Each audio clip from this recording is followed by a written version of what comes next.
Hello there and welcome to Biology for Sleep, a place where curiosity slows down and science becomes something you can listen to without effort. This channel exists for people who want to learn while resting, for minds that enjoy understanding the world but don't want to be jolted awake by noise, urgency or drama. Everything here is built to move gently, in long stretches, with room to breathe. You don't need to keep up. You don't need to remember everything. You can simply let the words move past you at a comfortable pace. Tonight's subject is something every human recognizes instantly, even if we struggle to define it. Happiness. More specifically, why it never seems to stay. Most of us grow up with the quiet expectation that happiness is something we can reach and then keep. We imagine that once we arrive at the right job, the right relationship, the right city, the right version of ourselves, something will settle. The feeling will become stable. The background noise of dissatisfaction will fade. We will finally be there. And yet, even when those milestones are reached, the feeling tends to drift. A promotion feels bright for a while, then ordinary. A new home becomes just a place to put shoes. A long-anticipated purchase blends into the furniture of daily life. Moments that once seemed like the finish line turn out to be brief plateaus. This isn't a personal failure. It isn't a lack of gratitude or effort. It is a feature of how human minds and bodies work. Happiness is not built to last in the way we are taught to expect. It is built to move. The modern world often treats happiness as a state that can be achieved and maintained with the right strategy. Buy the right thing. Follow the right routine. Think the right way. If you're not consistently content, the implication is that you are doing something wrong. That message is everywhere, from advertisements to self-help books to social media feeds filled with carefully framed lives. But biology tells a different story. Psychology tells a different story. Evolution tells a different story. The systems inside your brain that generate pleasure, satisfaction, and relief were not designed to hold you in a steady glow. They were designed to respond to change. They flare up, then quiet down. They motivate movement. They nudge behavior. They reset. In that sense, happiness behaves less like a destination and more like a signal. It arrives to mark something new, something beneficial, something that once mattered for survival or social connection. Then it fades, making room for the next signal. This is not cruelty, it is efficiency. A creature that remained permanently satisfied would stop adjusting. It would stop seeking. It would stop responding to a changing environment. For most of human history, that would have been dangerous. Food sources shifted, social alliances changed, weather patterns turned. A mind that could settle into permanent comfort would be less likely to notice when comfort became risky. So instead, human brains evolve to normalize whatever becomes familiar. The nervous system recalibrates. The extraordinary becomes ordinary. What once stood out blends into the baseline. This process is so automatic that it feels personal. When the initial brightness fades, it can seem like something has been lost. People often say, "I was happier back then," or "I just need one more change." They interpret the fading as a sign that they chose wrong, that they should have aimed higher, that something external is missing. But the fading happens even when everything goes right. You can see this in small, everyday ways. A new song played on repeat loses its edge. A favourite meal becomes routine. Even a long-awaited vacation eventually becomes normal once you're there. The nervous system adjusts to the new environment and stops responding with the same intensity. This pattern is not limited to pleasure. It applies to discomfort as well. People adapt to noise, to clutter, to stress, to conditions that once felt unbearable. What felt impossible becomes the new normal. The brain is constantly recalibrating its reference point. In scientific language, this is called adaptation. In everyday life, it shows up as the feeling that nothing stays special for very long. Understanding this does not remove the experience, but it reframes it. The rise and fall of happiness is not evidence that you're broken or ungrateful. It is evidence that your brain is doing exactly what it evolved to do. What often creates suffering is not the fading itself, but the expectation that it should not fade. Many people quietly believe that if they just make the right set of choices, they can reach a stable emotional state where dissatisfaction disappears. When that does not happen, they turn inward. They blame their mindset. They search for flaws in themselves. But biology does not offer permanent emotional states. It offers cycles. Emotions are short-term regulators. They shift attention. They change priorities. They prepare action. Happiness signals that something is working. Anxiety signals potential threat. Sadness signals loss or disengagement. None of them are meant to stay indefinitely. A system that locked itself into any one emotional mode would become maladaptive. It would stop responding to new information. The idea that happiness should be permanent is a cultural invention, not a biological one. For most of human history, survival was uncertain. Life was structured around seasons, scarcity, illness, and unpredictability. Emotional systems evolved in that context. They were shaped for flexibility, not stability. Only in very recent history did large numbers of people begin living in environments where basic survival is relatively secure. The ancient emotional machinery is now operating inside modern conditions, still scanning, still adjusting, still resetting baselines, even when there is no immediate danger. That mismatch creates confusion. A person may be safe, housed, fed, and socially connected, yet still feel restless or dissatisfied. From the inside, it feels like something must be wrong. From a biological perspective, it is the system continuing to do its job. This series is about tracing that process carefully, not in a dramatic way, not as a moral lesson, but as a clear explanation of how happiness works inside the brain and body, why it behaves the way it does, and what that means for everyday life. We will move through the chemistry of reward, the structure of attention, the influence of memory, the role of comparison, and the way culture shapes expectation. We will look at how pleasure differs from meaning, how stress systems remain active even in comfort, and why contentment is often quieter than people expect.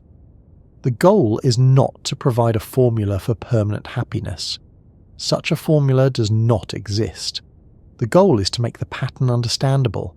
When something is understood, it tends to lose some of its power to confuse.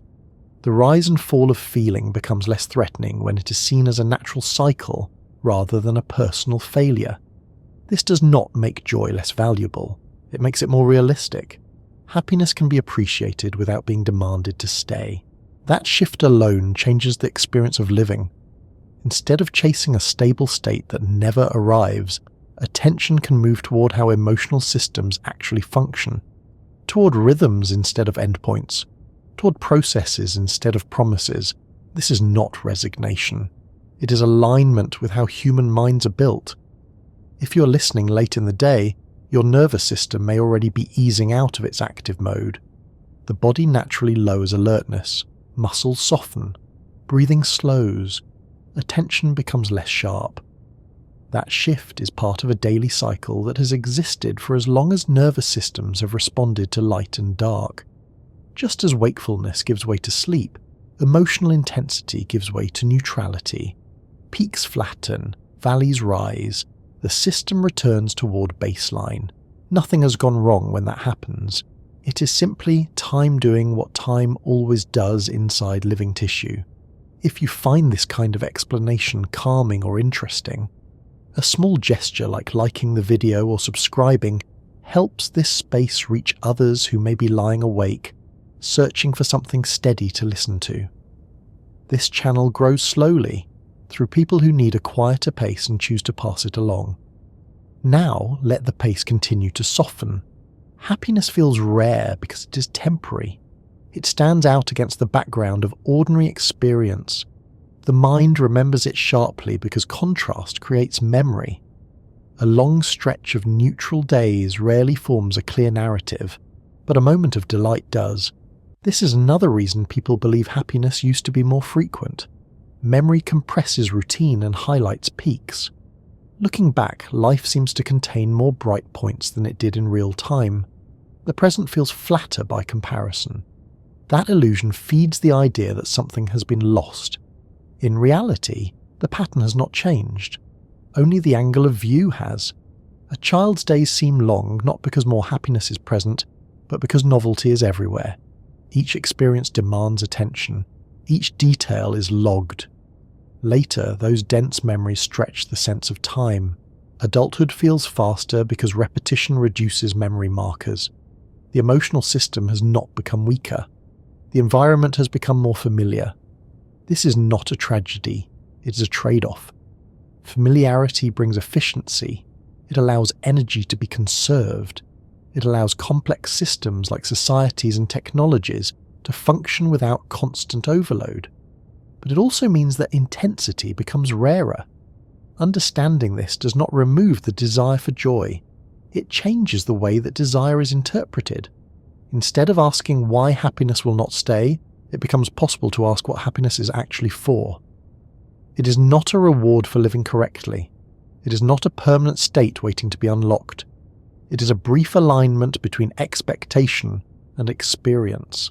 A signal that something new, beneficial or meaningful has occurred. Once the new becomes familiar, the signal quiets. The quiet is not emptiness, it is baseline. Baseline is where most of life happens. The nervous system is not built to hold fireworks. It is built to regulate temperature, hunger, safety, and movement. Emotional peaks are accents, not foundations. When people say they want to be happy, they often mean they want to feel consistently good. What biology offers instead is the ability to move through a wide range of states without breaking. That resilience is more durable than constant pleasure. This series will not argue that people should give up on happiness. It will show that chasing permanence in a system designed for change creates unnecessary friction. The mind learns from contrast. It notices shifts. It recalibrates. That is how it stays responsive. The problem begins when cultural stories teach that responsiveness should end. By the time this understanding settles in, many people have spent years believing that something is wrong with them. They compare their internal experience with curated images of others and conclude that they are failing at something that everyone else seems to manage. In reality, everyone is running the same ancient hardware. The difference lies in what people expect that hardware to do. What follows will move slowly through the parts of the brain that generate reward, the mechanisms that normalize experience, and the way expectation amplifies disappointment. It will show how evolution shaped emotional systems for survival rather than contentment, and how modern environments expose the limits of those systems. None of this is meant to reduce wonder or meaning. It is meant to remove confusion. Happiness will still appear, it will still be felt, it will still matter, it just will not stay. And that, once understood, becomes less of a problem and more of a pattern. The next part will begin by clarifying what people usually mean when they say the word happiness, because the word itself hides several different processes under a single label, and those processes behave in very different ways over time. The movement from here continues without urgency, following the same steady pace, letting the explanation unfold gradually without sharp edges or endings. When people say the word happiness, they usually believe they are pointing to a single, simple experience. It feels like one thing, a warm sense of ease, a lightness in the chest, the absence of worry, the presence of satisfaction. In everyday language, happiness becomes a catch-all term for everything that feels good and right. But inside the brain, there is no single system labelled happiness. There is no unified centre that turns on and stays on. What we call happiness is a loose bundle of different processes that evolved for different reasons. They overlap, interact, and sometimes conflict. Each one follows its own rules. One of these processes is pleasure. This is the quick, bright feeling that arrives with food, touch, novelty, praise, or achievement. It is sharp and immediate. It has a chemical signature that includes dopamine, endorphins, and other neurotransmitters that briefly shift the state of the nervous system. Pleasure is short by design. It spikes, then fades. If it did not fade, it would stop working as a signal. The system depends on contrast. Another process is relief. Relief appears when something unpleasant stops. Pain ends. Pressure lifts. A problem resolves. The nervous system moves from tension to safety. The sensation can feel very similar to pleasure, but it is driven by the absence of threat rather than the presence of reward. Relief is common in modern life. Deadlines pass, messages are answered, situations stabilize. It often feels like happiness, but it is fundamentally a reduction of stress. A third process is contentment. This is quieter. It has less edge. It is the feeling of being adequately safe, adequately fed, adequately connected. It does not shout. It does not demand attention. It is what remains when nothing urgent is happening. Contentment is closer to baseline than to excitement. Many people overlook it because it lacks intensity. It is easy to miss in a culture that associates happiness with highs. There is also meaning. Meaning is not a feeling in the same sense. It is a cognitive framework that makes effort feel worthwhile. A person may be tired, strained, even uncomfortable, yet still experience a sense that life is coherent and purposeful. This state is often mislabeled as happiness in surveys and conversation. In reality, it is closer to orientation than emotion. These elements are often blended together in memory. A wedding, for example, may be remembered as a happy day. In real time, it likely contained stress, anticipation, fatigue, brief moments of pleasure, long stretches of coordination, and a background sense of significance. Later, the brain compresses this complexity into a single label. That compression makes happiness seem like a thing that can be stored. In practice, each component behaves differently over time. Pleasure fades quickly through adaptation. Relief disappears once the nervous system recalibrates. Contentment becomes invisible because it lacks contrast. Meaning persists longer but does not always feel pleasant. When people say happiness never lasts, they usually mean that the intense, noticeable part does not remain. The spike settles, the brightness dims, the system returns to its baseline. That return is often misinterpreted as loss. In reality, it is regulation. The brain is constantly adjusting its internal reference points. This process keeps perception useful. If every stimulus produced the same intensity forever, the system would be flooded. It would stop distinguishing change. Adaptation is not an error. It is the mechanism that allows attention to stay sensitive. When someone buys a new phone, moves into a new home, or enters a new relationship, the experience produces a burst of novelty. The brain releases neurotransmitters associated with reward and motivation. This encourages engagement. It supports learning. It helps build new routines. Over time, the neural response decreases. The object or situation becomes part of the environment. The brain conserves energy by reducing the signal. What once stood out now blends in. The person often interprets this as a decline in happiness. The internal narrative becomes something like, "This used to feel better." But nothing has gone wrong. The system has simply completed its task. The problem arises because language treats happiness as if it were a stable substance. People speak as if it could be acquired and kept. That framing sets up a mismatch between expectation and experience. In biology, there is no stable state of feeling good. There is only movement around a baseline. That baseline is influenced by genetics, early environment, health, and stress exposure. Some people naturally return to a slightly higher emotional resting point. Others return to a lower one. But even those with high baselines still experience fluctuation. Peaks still flatten, valleys still rise. Happiness as a permanent state would require the brain to stop adapting. It would require reward systems to remain activated without new input, That would break learning, it would exhaust neurons, it would distort perception. The emotional system evolved to keep organisms responsive, not satisfied. This is why happiness behaves differently from physical possessions. A chair remains a chair. A house remains a house. A feeling remains only as long as the underlying conditions and neural activity remain distinct. Once the brain integrates the new condition into its model of the world, the feeling changes. The mind does not hold on to experiences in their original form.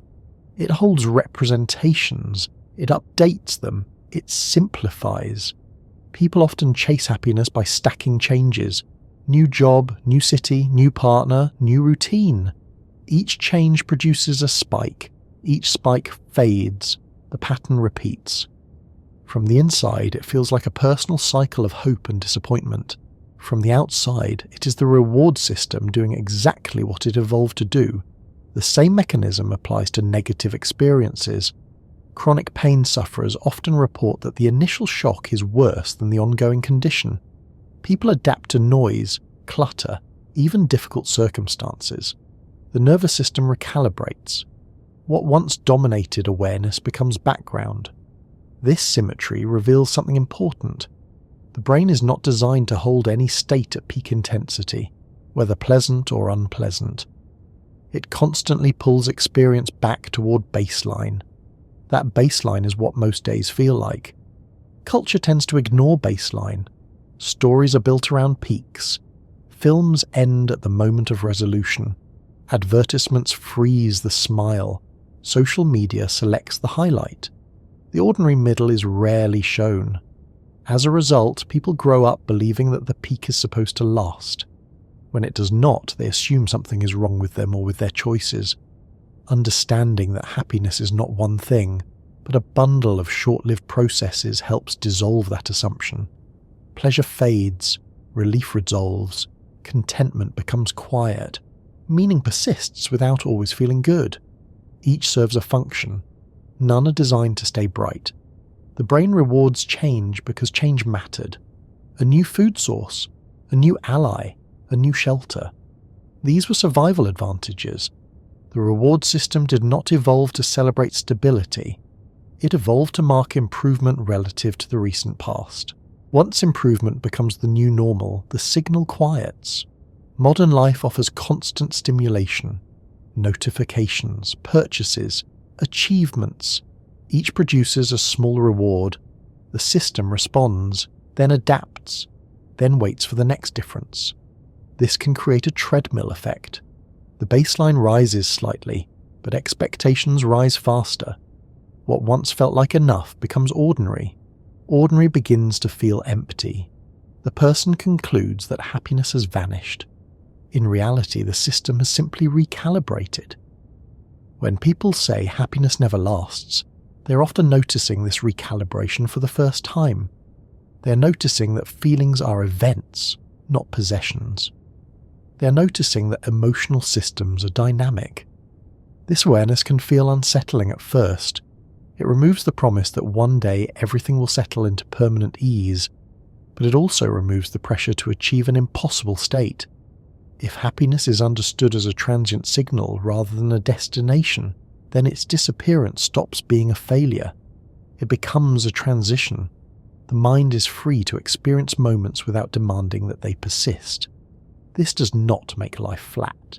It makes it honest.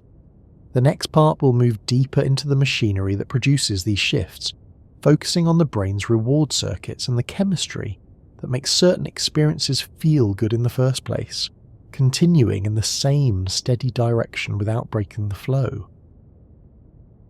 What we call feeling good begins inside a set of structures buried deep in the brain, older than language, older than culture, older than anything that resembles modern thought. These systems evolved long before humans asked philosophical questions about joy or meaning. Their purpose was practical: detect advantage, encourage approach, reinforce behaviors that increase survival and connection. At the center of this network is what neuroscientists often call the reward pathway. It links regions such as the ventral tegmental area, the nucleus accumbens, parts of the basal ganglia, and the prefrontal cortex. The names are technical, but the function is direct. When something beneficial happens, or when the brain predicts that something beneficial is about to happen, this circuit becomes active. That activation is not a vague emotional glow. It is a measurable shift in electrical firing and chemical release. Neurons in the ventral tegmental area release dopamine into connected regions. Dopamine is often described as the pleasure chemical, but that description is misleading. Dopamine does not create pleasure in the simple sense people imagine. It creates motivation. It marks something as important. It says, pay attention, move toward this. When you take a bite of food while hungry, dopamine increases. When you see a message from someone you care about, dopamine increases. When you anticipate praise, success, or relief, dopamine increases. The system responds not just to rewards themselves, but to the expectation of reward. This distinction matters because the brain is not designed to keep you feeling good. It is designed to keep you moving. Early experiments with animals made this clear. When a rat receives a treat unexpectedly, dopamine neurons fire strongly. When the same treat is delivered after a light or sound that reliably predicts it, the dopamine spike shifts to the signal. The treat itself produces little response. The brain has learned what is coming.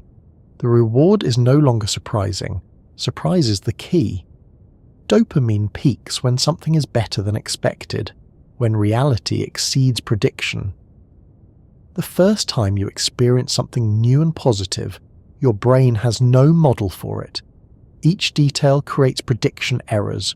The reward system lights up. The second time, the response is smaller. By the 10th time, the pattern is familiar. The signal quiets. This is not boredom. It is efficiency. The brain is a prediction machine. It builds models of the world and updates them constantly. When predictions are accurate, neural activity decreases. When predictions are wrong, activity increases. The reward system is woven into this machinery. It responds to difference, not to sameness. A new relationship feels intense because everything is uncertain. Every smile, every message, every shared moment carries informational weight. The brain is learning rapidly. Dopamine flows. Over time, the partner becomes familiar. Patterns stabilize. Expectations align with reality. The neural response smooths out. Nothing has gone wrong. The system has completed its task. The same pattern applies to careers, hobbies, places, routines, and identities. Early phases are full of change. Each success feels sharp.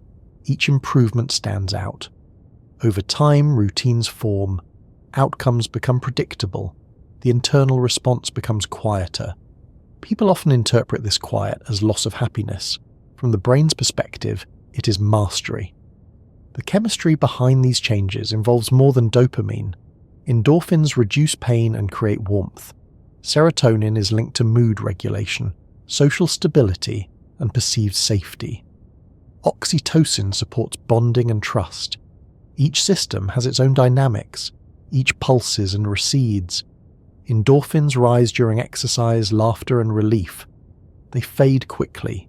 Serotonin shifts with sunlight, sleep, diet, and social context. Oxytocin spikes with touch and closeness, then returns to baseline. None of these systems are designed to lock into a permanent high. They respond, they reset. If they did not, the organism would lose flexibility. A brain permanently flooded with reward chemicals would become insensitive. Receptors would downregulate. Signals would blur. Stronger input would be required to produce the same effect. This is not hypothetical. It is what happens in addiction. Repeated artificial stimulation forces adaptation. The baseline shifts. What once felt intense becomes ordinary. The person feels flat unless the stimulus is present. The system, pushed beyond its natural range, recalibrates. This reveals a general rule. The brain always adjusts to the environment it is given. In everyday life, this adjustment is subtle. In extreme cases, it becomes visible. But the same principle governs both. Happiness fades because neural systems normalize.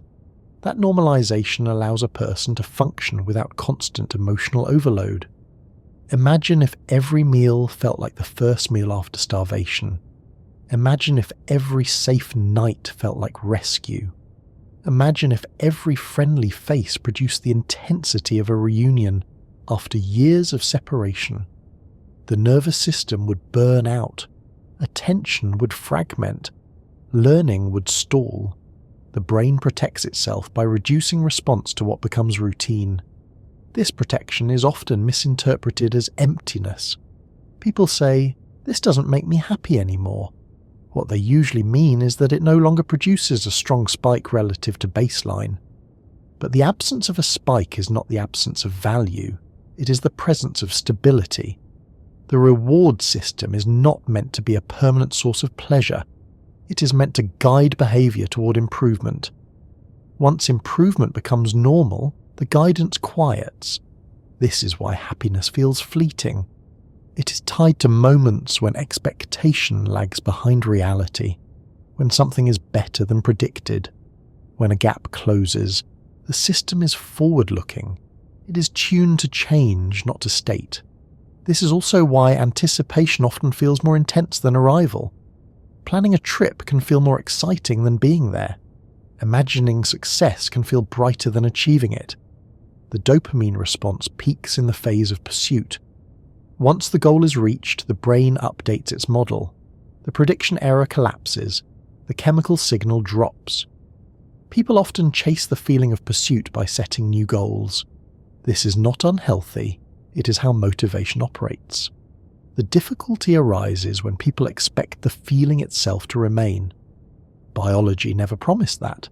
It promised movement. Modern environments intensify this mismatch. Technology delivers rapid cycles of anticipation and resolution. Scroll, click, receive. Each small reward trains the brain to expect frequent spikes. The baseline shifts upward. Quiet moments feel dull. Ordinary satisfaction feels insufficient. The system is not broken. It is responding to input.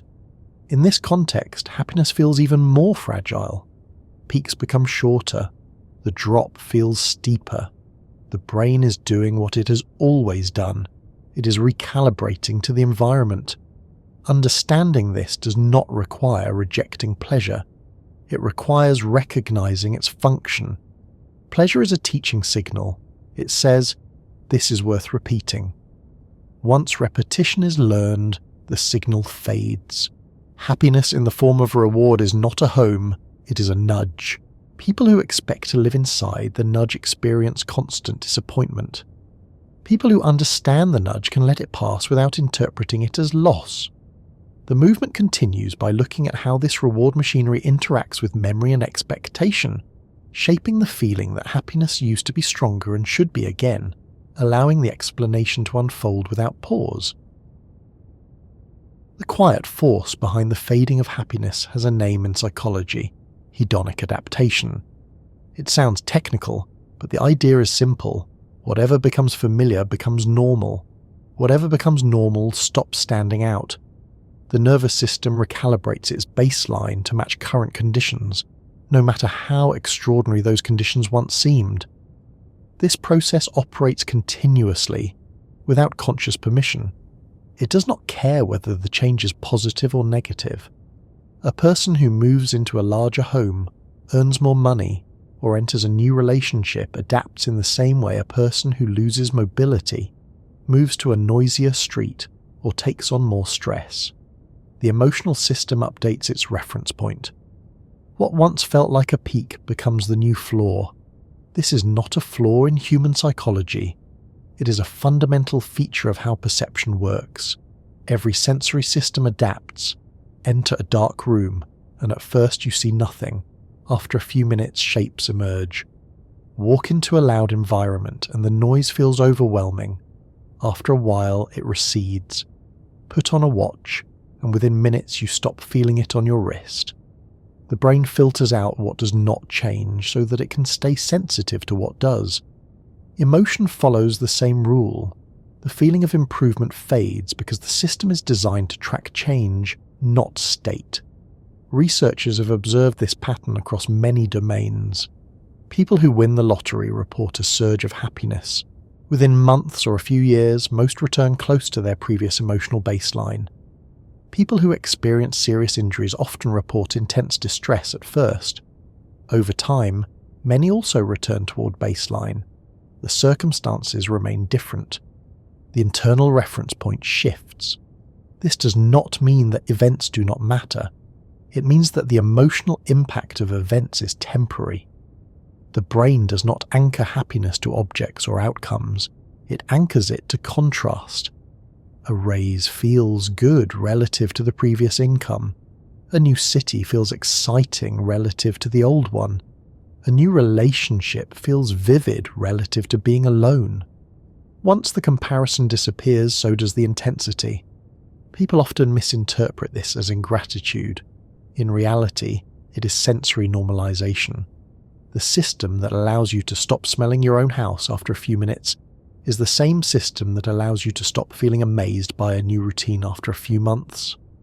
Without this mechanism, experience would remain overwhelming. Every stimulus would demand attention. Every comfort would remain urgent. The mind would have no space to respond to novelty. Hedonic adaptation keeps perception useful, but it also creates a specific psychological illusion. It makes happiness feel like something that slips away. A person remembers the peak. They compare it to the present. The present feels flatter. They conclude that something has been lost. They search for a way back.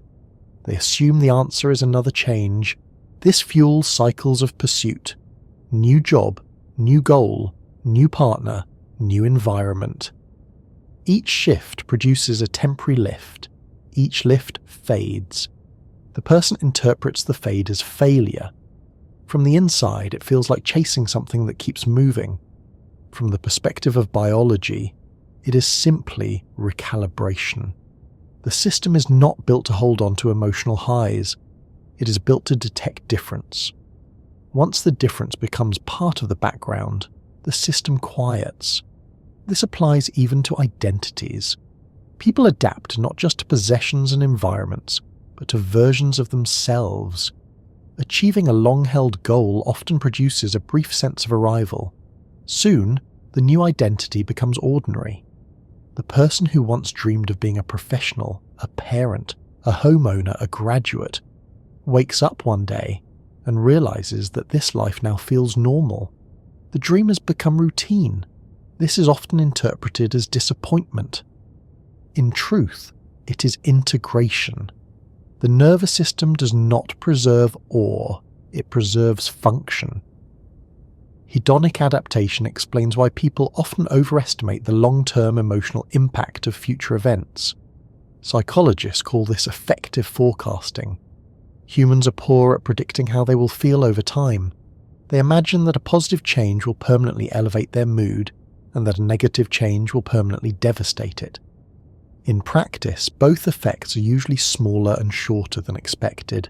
People imagine that if they reach a certain milestone, they will finally feel satisfied. They do not imagine the nervous system resetting. This gap between expectation and reality creates frustration. It also creates a market. Entire industries exist to promise lasting happiness. Products, programs, lifestyles, and identities are framed as solutions to a problem that biology cannot solve. The message is subtle but constant. If you feel flat, you need an upgrade. The brain responds to novelty, so the message works. Each new acquisition produces a brief lift. The lift fades. The person concludes they chose the wrong upgrade. They try again. This cycle is not driven by greed. It is driven by a mismatch between emotional systems and cultural narratives. The nervous system does not know about narratives. It knows about change. Hedonic adaptation is why even positive habits can lose their emotional charge. Exercise feels good at first. Meditation feels meaningful. A creative practice feels exciting. Over time, the emotional intensity reduces. The person may conclude that the habit no longer works. In reality, the body has learned the pattern. The benefit may remain. The feeling does not. This is where many people abandon behaviors that continue to support their health. They chase the feeling rather than the function. The same process applies to relationships. Early connection is full of novelty. Each interaction contains uncertainty. The reward system is active. Over time, patterns stabilize. The nervous system relaxes. The relationship feels less intense. This is not a sign that love has disappeared. It is a sign that the environment has become predictable. Predictability reduces dopamine. It increases safety. The cultural story often confuses intensity with depth. When intensity fades, people assume something is wrong. They look for a new spike. Understanding hedonic adaptation allows a different interpretation. The quiet that follows intensity is not emptiness. It is the absence of alarm. The system has learned that this environment is safe. This does not mean that life should feel dull. It means that dullness is not a problem to be solved. It is the background against which change becomes visible. When everything is intense, nothing stands out. Hedonic adaptation also explains why people sometimes feel strangely unsettled after achieving a goal. The mind expected a lasting transformation. The body delivered a brief chemical shift. When baseline returned, the person felt misled. They may describe this as emptiness. In reality, the system simply returned to regulation. The nervous system does not celebrate completion. It prepares for the next difference. This does not make achievement meaningless. It changes what achievement can provide. A goal can change circumstances. It cannot permanently change how the brain processes familiarity. Understanding this removes a hidden demand from life. It becomes unnecessary to ask experiences to do what they are biologically incapable of doing. A vacation does not need to cure dissatisfaction. A relationship does not need to maintain constant excitement. A career does not need to feel fulfilling every day. They only need to function. The emotional system will do what it does regardless. People often resist this idea because it sounds like resignation. It is not. It is alignment. When hedonic adaptation is recognized, pleasure can be enjoyed without being burdened. It can be experienced as what it is, a transient signal. There is no need to trap it. There is no need to measure life by its peaks. Life is mostly baseline. Baseline is not failure. It is the condition that allows peaks to exist. If happiness lasted, it would cease to be happiness. It would become noise. The nervous system depends on contrast. It depends on return. Hedonic adaptation ensures that every high becomes normal, not to punish, but to preserve sensitivity. The movement continues by looking at why evolution shaped minds this way in the first place, and why a permanently content creature would have been less likely to survive, allowing the explanation to carry forward without pause. Long before there were houses, calendars, or words for feelings, there were nervous systems trying to keep fragile bodies alive. Those early systems did not evolve to create comfort, they evolved to manage risk. Their primary task was not to make an organism feel good, but to keep it responsive to a world that could change without warning. From the perspective of evolution, a creature that feels satisfied for long stretches is a creature that stops scanning. It stops noticing subtle shifts in its surroundings. It becomes less sensitive to hunger, to threat, to opportunity. In an environment shaped by scarcity, predators, and competition, that kind of stillness carried a cost. The organisms that survived were not the most content. They were the most alert. This does not mean they were constantly afraid. It means their internal systems were tuned to detect deviation, a change in light, a rustle in grass, a drop in temperature, a missed meal.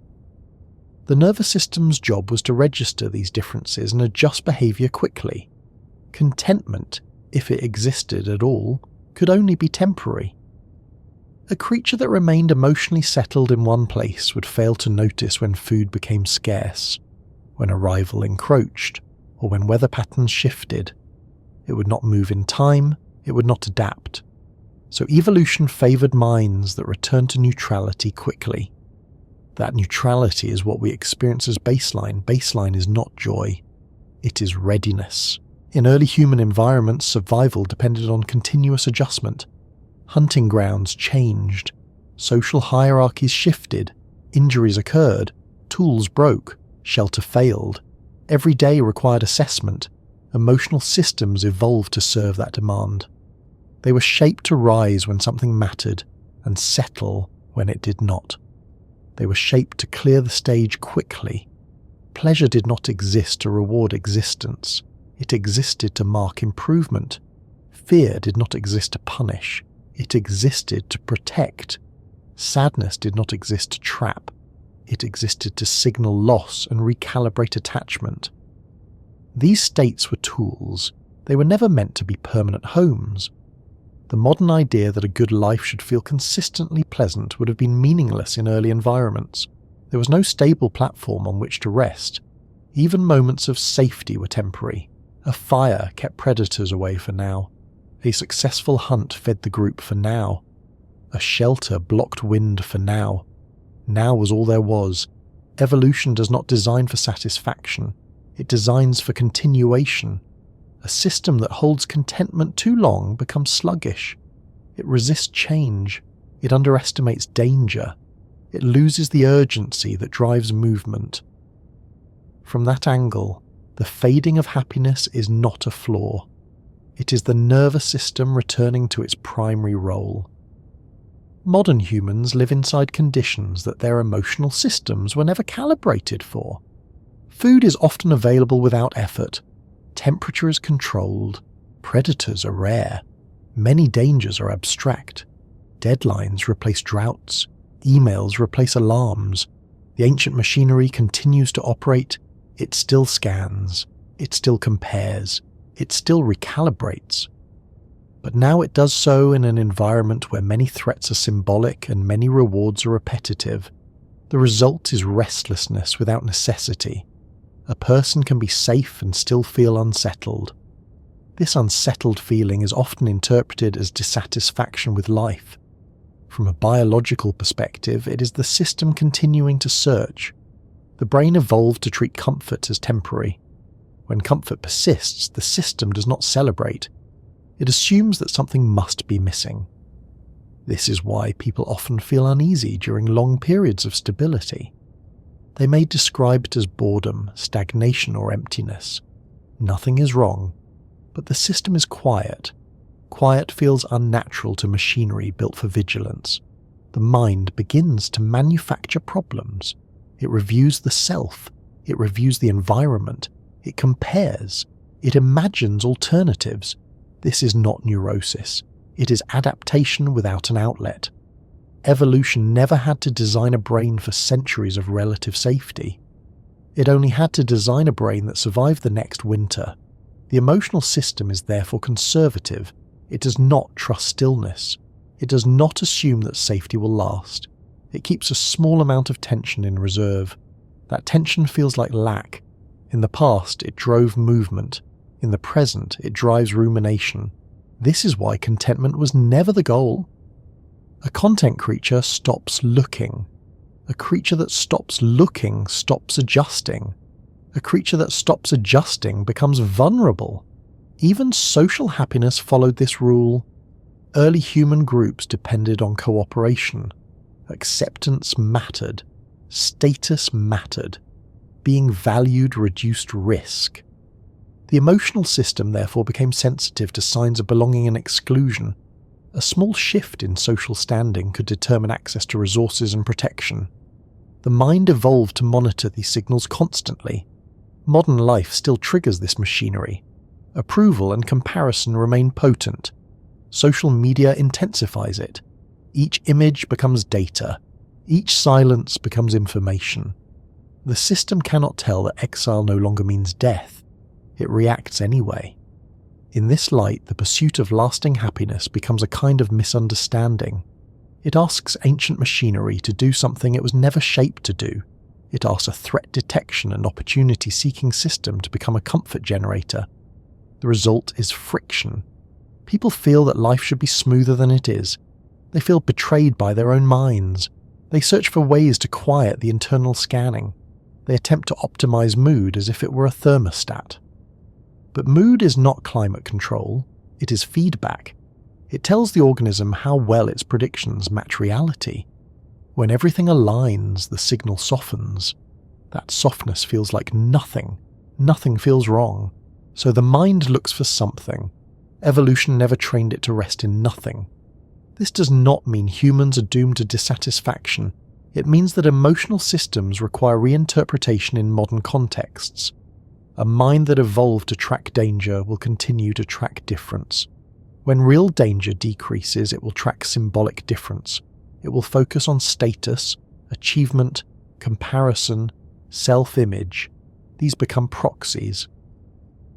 The discomfort people feel is not evidence of personal failure. It is evidence of a system running without the environment it was built for. Understanding this changes the story. Instead of asking why happiness will not stay, the question becomes why we expect it to. Instead of viewing restlessness as defect, it becomes a legacy. The brain is still walking a landscape that no longer exists. It still expects scarcity. It still expects change. It still expects that if it stops paying attention, something will go wrong. So it keeps nudging. In earlier eras, that nudge kept people alive. Now it keeps people searching. The modern challenge is not to eliminate this machinery. It cannot be eliminated. It is the core of perception. The challenge is to stop mistaking its output for truth. A feeling of lack does not mean life is lacking. It means the system is awake. Contentment was never the goal because survival was never guaranteed. The emotional system evolved to remain slightly dissatisfied, slightly alert, slightly ready. That readiness kept ancestors moving. It now keeps modern minds uneasy. The next movement continues by examining how novelty interacts with this ancient machinery and why the brain becomes especially sensitive to newness, driving the endless chase for something that feels different, carrying the explanation forward without a stopping point. The human brain is especially sensitive to what is new, not because novelty is inherently good, but because in uncertain environments change carries information. A new sound might be a predator. A new path might lead to food. A new face might be ally or threat. The nervous system evolved to lean forward when something differs from what came before. Dopamine sits at the center of this response. It does not reward repetition. It rewards deviation. It spikes when something is better than expected, when a prediction fails in a positive direction. It does not ask whether the change will remain good. It only signals that the present moment differs from the model of the past. This is why novelty feels energizing. A new place activates attention. A new idea sharpens focus. A new relationship heightens perception. A new project feels full of possibility. The mind becomes alert. The body becomes slightly charged. Thought accelerates. The system is saying, update required. This is useful. It allows learning. It allows adaptation. It allows growth. But it also creates a trap. Because dopamine responds to difference, not to durability. It does not distinguish between what will last and what will fade. It does not care whether the new job will become routine, whether the new city will feel ordinary, whether the new habit will become automatic. It only cares that this moment is not the same as the last. So novelty becomes linked to the feeling of aliveness. Over time, the brain begins to associate that aliveness with change itself. When stimulation decreases, the nervous system interprets the absence of novelty as stagnation. The baseline feels dull. The mind begins to scan for something else. This is the endless chase. It is not driven by greed. It is driven by neurobiology. The system that once pushed early humans to explore new terrain now pushes modern humans to refresh feeds, switch contexts, imagine alternatives, and pursue upgrades. Each new input produces a small chemical lift. Each lift fades. The the mind moves on. The modern world supplies novelty at a scale the nervous system never evolved to handle. Information updates by the second. Visual environments shift constantly. Social comparisons appear endlessly. Newness becomes ambient.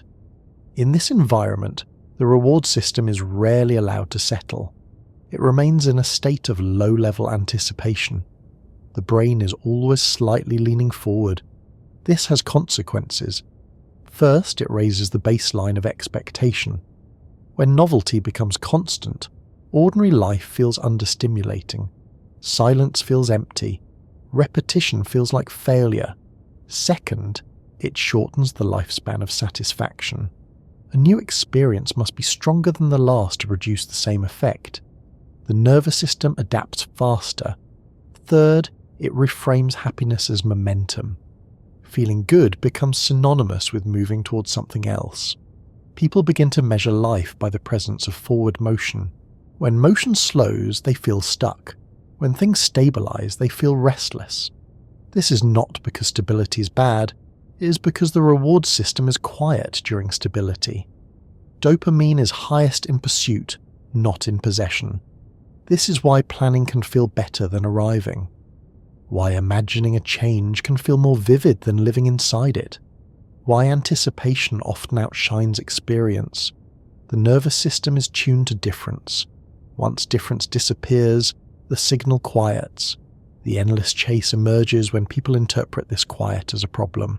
They believe that if they stop moving, they will lose themselves. They equate stillness with decline. So they keep looking. New project, new routine, new goal, new identity. Each shift produces a brief rise. Each rise fades. The pattern continues. From the inside, it feels like motivation. From the outside, it looks like restlessness. Neither is wrong. It is simply the reward system doing its job in an environment saturated with stimulation. The difficulty arises when the chase becomes the only way to feel engaged. When the mind loses the ability to register quieter states as complete. When baseline feels like absence. At that point, the person is no longer moving towards something specific. They are moving away from stillness. The brain cannot tell the difference.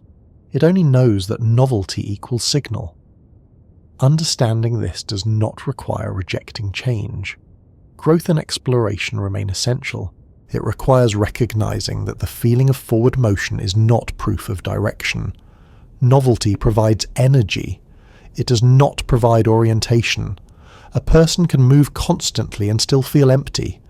A person can remain still and feel whole. The reward system does not evaluate meaning. It evaluates difference. When happiness becomes defined as stimulation, it becomes fragile. It depends on external variation. It collapses when life becomes repetitive. This is why people often feel low during periods of maintenance, during care, during routine, during stability. The reward system is quiet. Nothing is wrong, but nothing is new. The nervous system interprets that quiet as lack. In earlier environments, quiet often meant danger. It meant the absence of signals. The mind evolved to fill silence with alertness. In modern life, quiet often means safety. The brain has not updated this distinction, so it keeps chasing. The chase itself is not the problem. The belief that it should end in permanent satisfaction is. Dopamine can motivate movement forever. It cannot deliver rest. Rest comes from a different system entirely. One that does not shout. One that does not spike. One that feels like nothing happening. To a nervous system trained on novelty, nothing happening feels wrong, so the chase resumes. The next movement continues by examining how memory and expectation distort this process, making past happiness seem richer and future happiness seem guaranteed, deepening the sense that something is always just out of reach, allowing the explanation to continue without a break. The feeling that happiness used to be stronger and will one day be stronger again is shaped less by reality than by the way memory and expectation work inside the brain. The mind does not store experience as a continuous record. It stores fragments, peaks, turning points, emotional contrasts. The long stretches of ordinary life in between are compressed or discarded. When people look back, they do not replay entire months or years. They recall moments, a summer evening, a trip, a relationship at its beginning, a time before something difficult happened. These memories are saturated with emotion because emotion strengthens encoding. The brain preserves what stands out. What it does not preserve is baseline. The hundreds of neutral days surrounding those moments are mostly invisible in memory. They existed, they felt like now feels, but they left little trace, so the past becomes a highlight reel. From the inside of the present, that highlight reel looks like a different world. It appears brighter, simpler, more alive. The mind compares today's full texture, including stress, routine, and uncertainty, with a past that has been stripped of its ordinary weight. The conclusion feels obvious. Things used to be better. This is not deception. It is how memory works. The hippocampus and related structures prioritize events that are novel, emotional, or meaningful. Repetition is filtered out. The brain assumes it can be reconstructed if needed. What remains are anchors.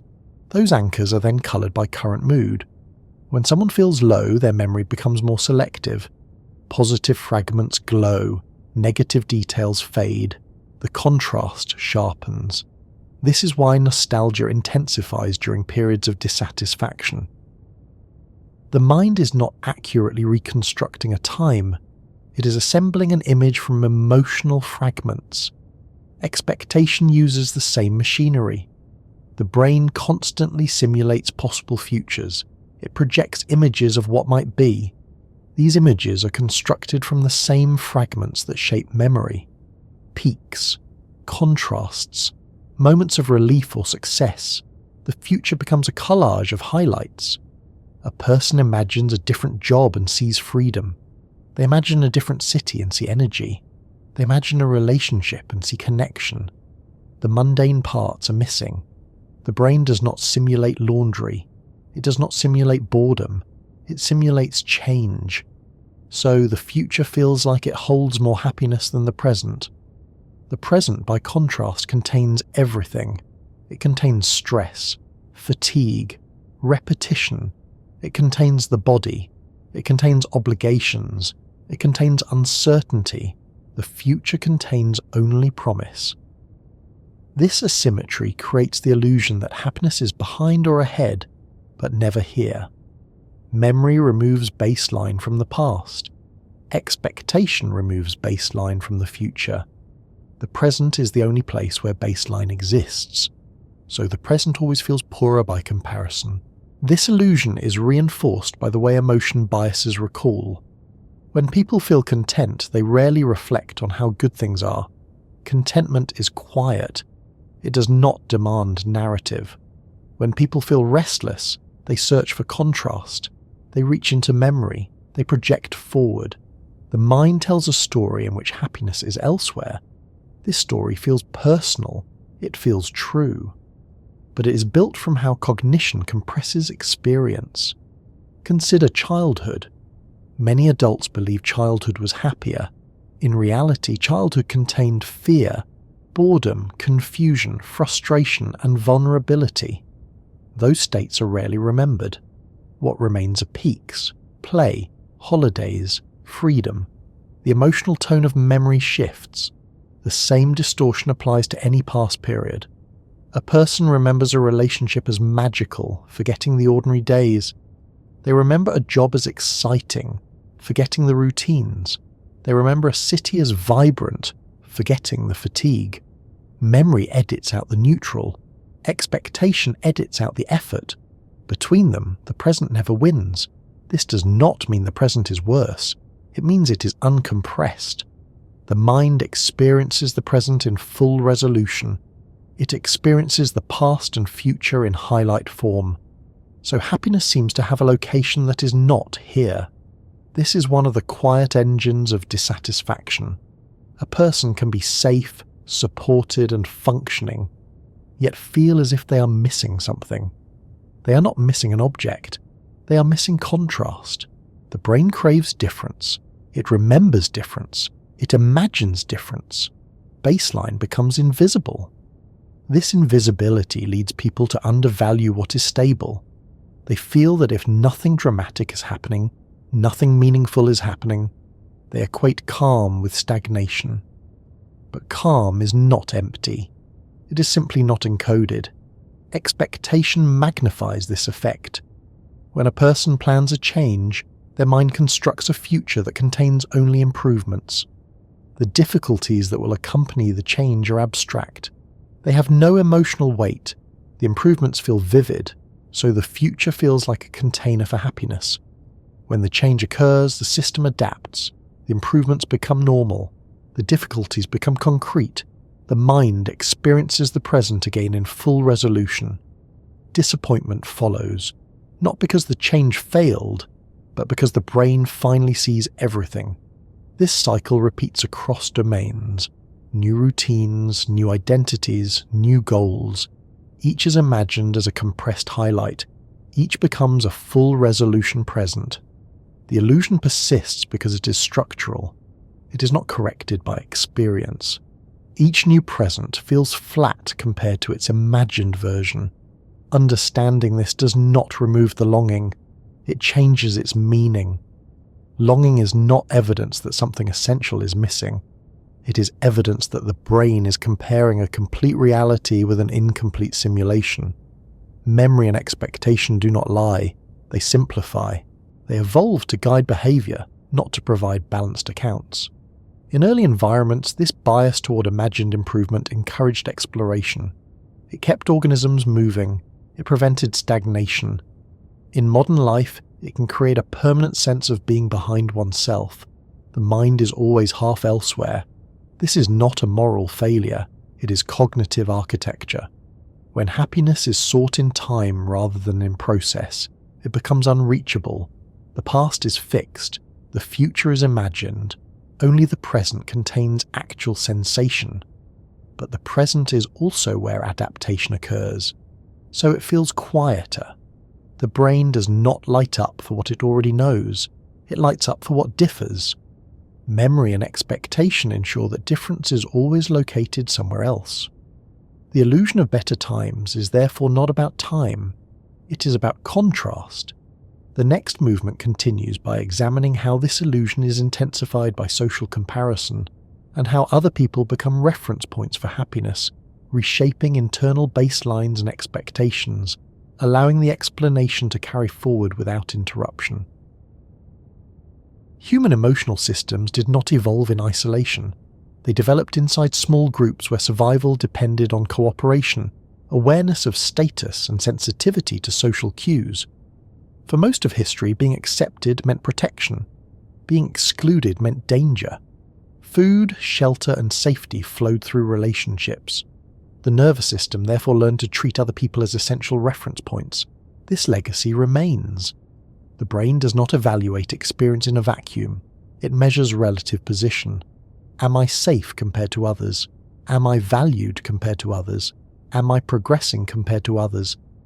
These questions operate beneath conscious thought. They are built into attention. This is why comparison feels automatic. A person does not need to decide to compare. The mind does it as part of perception. It scans the social environment for cues. Who has more? Who has less? Who is ahead? Who is behind? Who is admired? Who is ignored? In early human groups, this information was practical. It guided behavior. It indicated where to invest energy. It helped avoid conflict and build alliances. The emotional system attached feelings to these assessments. A rise in perceived status produced relief and pleasure. A drop produced anxiety or shame. These responses kept people attuned to the group. Modern culture amplifies this mechanism beyond anything the brain was built to handle. For most of human history, a person compared themselves to a few dozen others. Today, a person compares themselves to hundreds, sometimes thousands of curated representations. The mind does not distinguish between a neighbor and a global audience. It treats each image as social data. Every photo, post, and update becomes a signal. The brain reads these signals without context. It does not see editing, timing, or selection. It sees outcomes. It registers difference. Someone else is traveling. Someone else is celebrating. Someone else is succeeding. Someone else appears fulfilled. The nervous system interprets this as relative position. It does not ask whether the image represents a full life. It only asks whether it exceeds the baseline. Dopamine responds to upward comparison in two conflicting ways. It can motivate, producing a brief sense of possibility. It can also depress, producing a sense of lag. Both outcomes increase attention. Either way, the mind becomes oriented toward what is missing. This reshapes happiness. Instead of being grounded in direct experience, it becomes relational. It depends on where one stands in an imagined hierarchy. A person may feel content in isolation, then feel diminished after exposure to others' highlights. Nothing in their environment changed. Only the reference point shifted. The emotional system recalibrates instantly. This is hedonic adaptation in social form. Just as the brain normalizes physical conditions, it normalizes social context. If everyone around you appears successful, your own stability feels insufficient. If everyone appears calm, your own stress feels excessive. The baseline moves. Culture supplies the comparisons. Advertising refines them. It does not sell objects. It sells relative position. The message is not own this. It is be the person who owns this. The emotional system responds to that framing. It links happiness to identity. This creates a subtle but constant pressure. A person is not simply living. They are performing. They are measuring. The mind begins to track how life appears rather than how it feels. This alters internal experience. Moments are evaluated not only for their direct sensation, but for their potential as narrative. Is this worth sharing? Is this impressive? Does this mean something? The reward system becomes entangled with representation. Pleasure shifts from presence to projection. A person can be enjoying something and simultaneously observing themselves enjoying it. The mind steps outside the moment to evaluate its value. This split reduces immediacy. Happiness becomes mediated. Comparison also distorts memory. When people recall their own lives, they compare them to images of others' peaks. Their own baseline days feel empty by contrast. They do not compare like with like. They compare full experience to edited outcome. The brain cannot correct this distortion on its own. It has no access to others' unfiltered reality. It only receives signals. In small groups, those signals were embedded in shared context. Everyone saw the same weather. Everyone felt the same scarcity. Comparison occurred within known limits. In modern culture, comparison is global and abstract. The mind is asked to locate itself among millions. The emotional system responds with confusion. It increases vigilance. It scans more often. It feels behind. This affects happiness in two ways. First, it reduces satisfaction with what is. Even genuine comfort feels provisional. There is always someone who appears to have more. Second, it redirects motivation. Goals become externally defined. People chase symbols rather than states. A person may pursue a career not because it suits them, but because it signals success. They may pursue experiences not because they enjoy them, but because they look meaningful. The reward system responds to anticipated approval. Dopamine spikes not at the experience itself, but at its imagined reception. This further detaches happiness from direct sensation. The mind becomes future-facing, narrative-focused. The present becomes a staging area. This is not vanity. It is inherited machinery encountering new conditions. The brain evolved to care deeply about social standing because standing once meant survival. Now it cares in an environment where standing is abstract. The system cannot tell the difference. So happiness becomes comparative. It depends on where one sits relative to others. This makes it unstable. Even when a person reaches a desired position, the reference group changes. New comparisons emerge. The baseline shifts. There is no fixed summit. Understanding this does not require rejecting culture or withdrawing from society. It requires recognizing that comparison is not truth. It is signal processing. The mind is constantly updating a map. The map is not the territory. A feeling of inadequacy does not mean inadequacy exists. It means the system detected difference. In a world saturated with curated difference, that detection becomes constant. The result is a background sense of not quite enough. Not because life is lacking, but because the reference frame is infinite. Happiness cannot stabilize under infinite comparison. The nervous system was built for villages. It now lives in networks. The next movement continues by examining how this social shaping interacts with money and achievement, and why gains and success produce diminishing emotional returns, allowing the explanation to continue without pause. Money and success are often treated as the most reliable paths to happiness. They are measurable. They are visible. They promise security, freedom, and choice. It feels reasonable to assume that more resources and higher status should translate into a better emotional life. To a degree, they do. At very low levels of income, additional money has a clear effect on well-being. It reduces stress related to food, shelter, healthcare, and safety. It allows basic needs to be met more consistently. The nervous system relaxes when uncertainty decreases.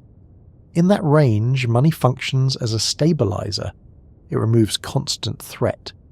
But once those fundamental pressures are reduced, the emotional return on additional income begins to flatten. This is not a moral claim. It is an observed pattern. Across cultures, studies show that happiness rises with income up to the point where basic needs and modest comforts are secure. Beyond that point, the curve bends. Each additional increase produces less emotional change than the last. The graph does not drop, it levels. The nervous system adapts. A person who once worried about rent experiences relief when that worry disappears. A person who once worried about groceries feels safer when that pressure lifts. But a person who already feels secure does not experience the same shift from a new car, a larger home, or a higher salary. The change is real.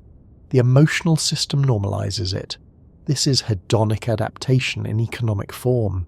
Money improves conditions. It does not permanently alter the brain's baseline. The reward system responds to difference. When income rises, difference is felt. Over time, the new level becomes normal. Expenses expand. Expectations adjust. What once felt like abundance becomes routine. People often imagine that reaching a certain number will end financial anxiety. In practice, anxiety migrates. It attaches to a new reference point. Someone earning little worries about survival. Someone earning more worries about maintaining position. Someone earning much worries about loss. The content changes. The tension remains. This does not mean that money is useless. It means it solves practical problems more reliably than emotional ones. Security is not the same as satisfaction. The same pattern applies to success. Achievement feels powerful because it represents change in status, competence, or identity. The brain responds to that shift. Dopamine rises. The person feels seen. They feel capable. They feel that effort has paid off. But once the achievement becomes part of identity, the signal fades. A student becomes a graduate. A junior becomes a manager. An unknown becomes recognized. The role integrates. The nervous system updates. The baseline returns. The person now occupies a new normal. The mind quickly turns forward. What is next? This is not ambition. It is recalibration. Evolution did not design emotional systems to celebrate arrival. It designed them to mark progress. Once progress stops, the signal quiets. Modern culture interprets this quiet as insufficiency. It tells people that if success does not feel fulfilling, they have chosen the wrong ladder. Often, they have simply reached a rung. The problem is not the ladder. It is the expectation that standing still on it should feel good. The reward system does not care about titles.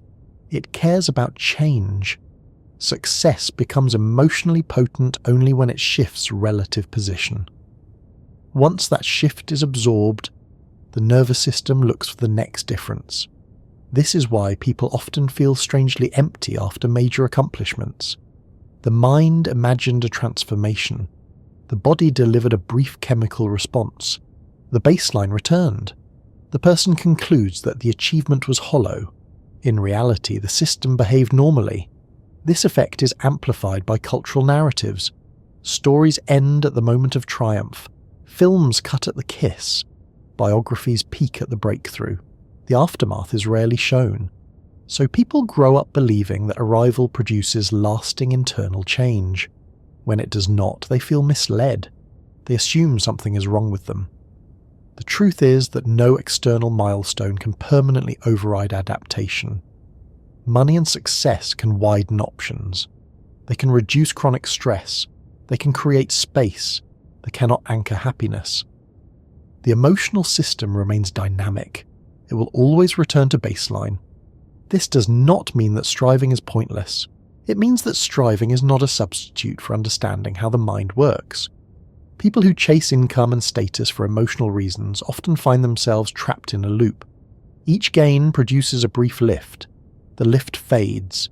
The person accelerates. They work harder. They aim higher. They expect the next milestone to be different. The nervous system does not know about milestones. It only knows about change. So the pattern repeats. This can create a quiet exhaustion, a sense that nothing is ever enough. Not because nothing is good, but because the system is not built to register enough as a stable state. Enough is invisible. The mind can only see more or less. In that frame, happiness becomes conditional. It exists only in motion.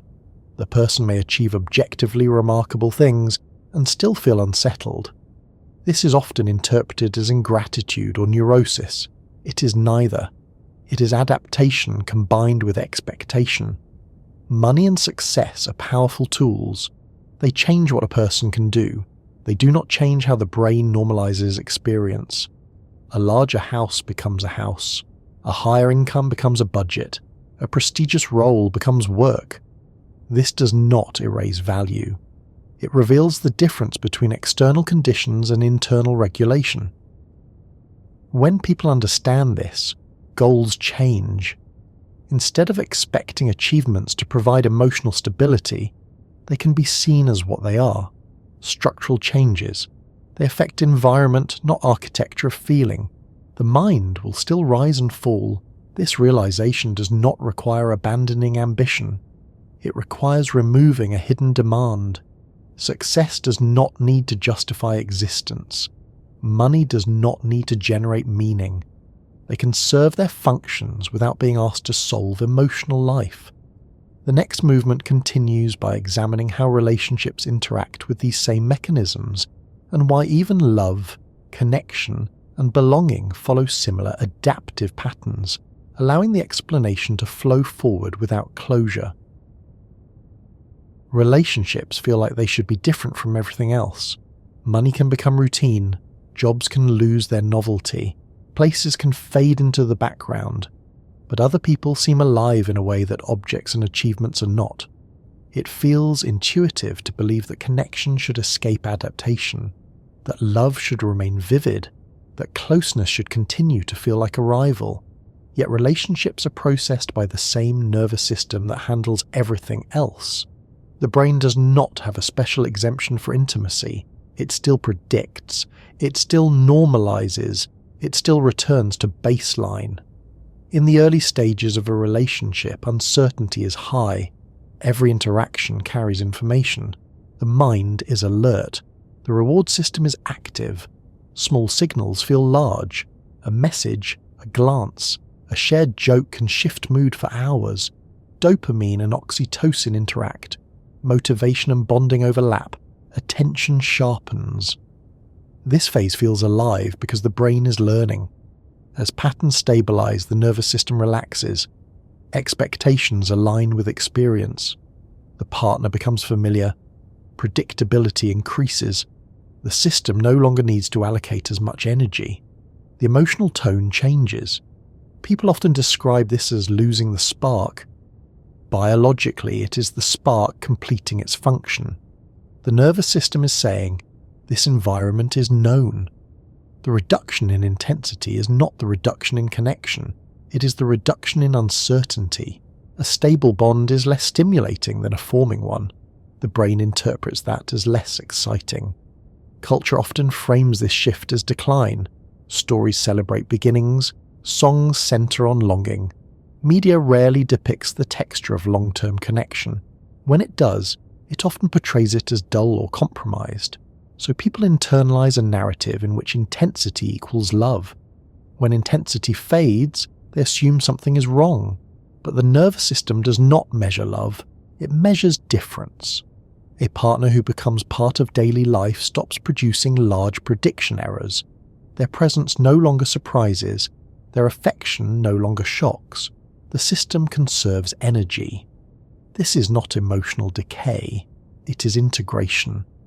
Long-term bonds are built in this quieter space. Trust develops when behavior becomes predictable. Safety grows when threat is absent. The body learns that vigilance is unnecessary. The stress response lowers. These changes are subtle. They do not announce themselves. They feel like nothing happening. In a culture that equates happiness with stimulation, nothing happening feels like loss. So people chase intensity. They may seek novelty within relationships. They may abandon stable bonds in search of a feeling that was never meant to last. They may believe that love must always feel like the beginning. This belief places impossible demands on intimacy. The nervous system cannot stay in a learning state forever. It will always move toward efficiency. Early attachment feels powerful because the brain is mapping. Later attachment feels calm because the map is built. Calm is not absence. It is absence of alarm. The emotional baseline in relationships reflects this. When a person enters a new bond, their baseline shifts upward. They feel energized. They feel oriented. Over time, the baseline returns closer to where it was. The relationship remains.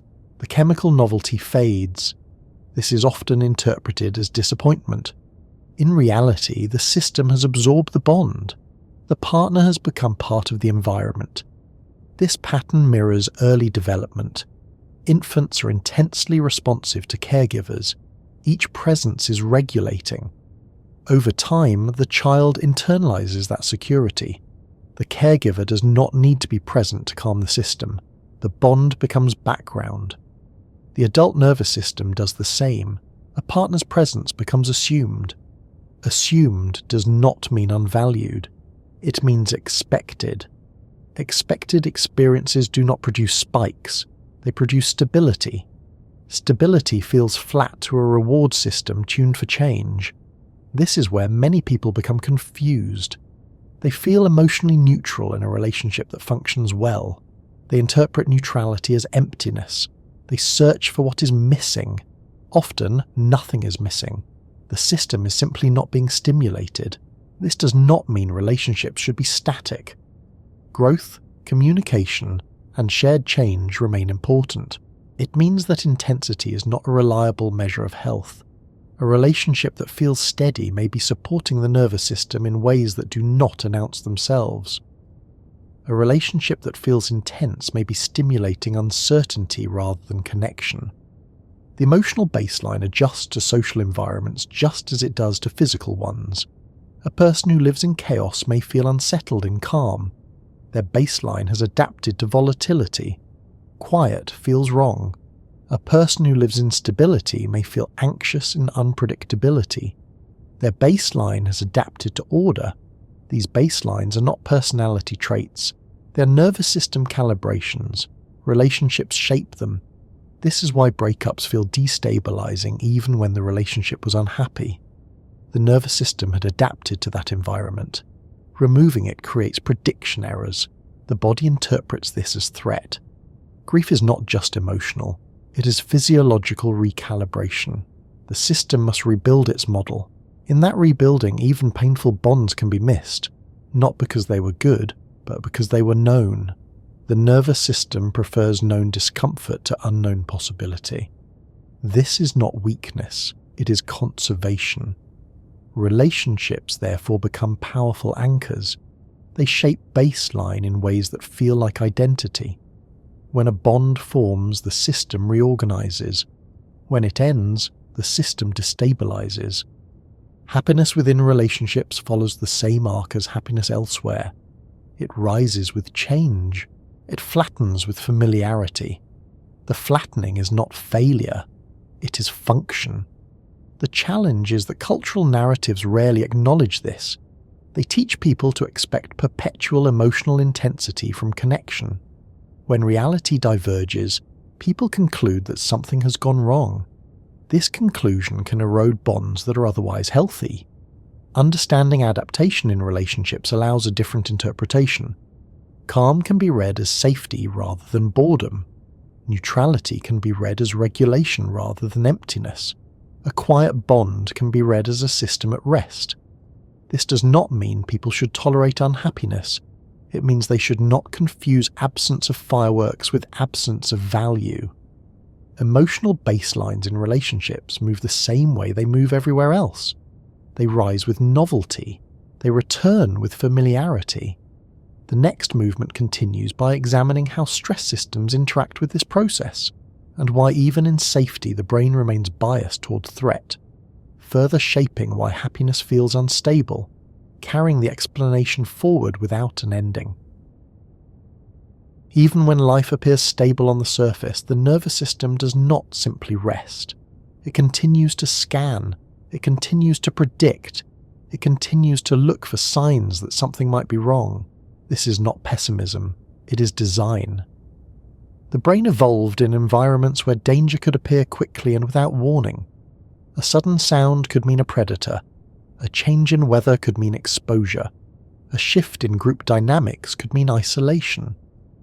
The cost of missing a threat was far greater than the cost of a false alarm, so evolution favoured systems that lean toward caution. This bias remains. Neural circuits involving the amygdala, hypothalamus and brainstem are constantly evaluating sensory input for potential risk. They operate below conscious awareness. They do not wait for rational analysis. They act on pattern and probability. If something resembles danger, the system prepares the body. Heart rate increases, muscles tense, attention narrows. Hormones like cortisol and adrenaline circulate. The organism becomes ready.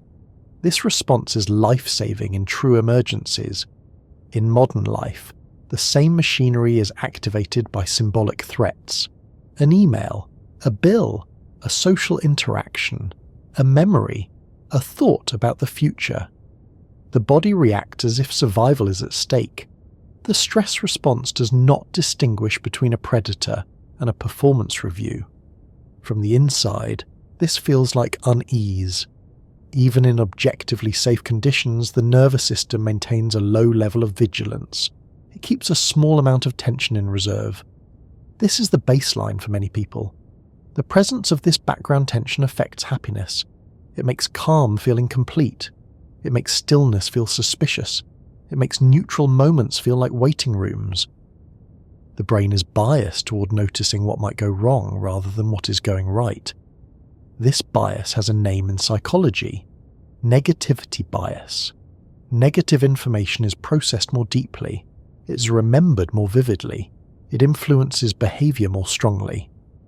A single critical comment outweighs many neutral ones. A small problem occupies more attention than many stable conditions. This is not because humans enjoy suffering. It is because missing danger once could be fatal.